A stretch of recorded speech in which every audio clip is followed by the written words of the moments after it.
সহ্য করতে করতে ধৈর্য হারিয়ে ফেলেছি। তবু মনকে বুঝিয়েছি, আজ নয়তো কাল ঠিকই সব ঠিক হয়ে যাবে।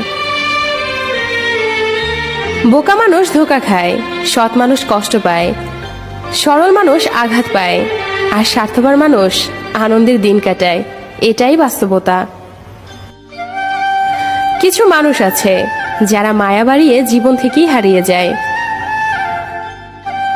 জীবন মানে কিছুটা হাসি, কিছুটা কান্না, বাকিটা অভিনয়। স্বপ্ন পেয়েও যতটুকু পেয়েছি ততটুকুই বা কজন পায়। এই চিন্তাধারা যাদের মধ্যে আছে, কষ্টের পৃথিবীতেও তারাই প্রকৃত সুখী। বিশ্বাসটা রক্ষা করতে শিখুন, কারণ একবার সেটা ভেঙে গেলে আর কখনো জোড়া লাগে না। আর তখন সত্য কথাগুলো মিথ্যা মনে হয়। কাউকে মিথ্যা বলে খুশি করার চেয়ে সত্য বলে কাঁদানো অনেক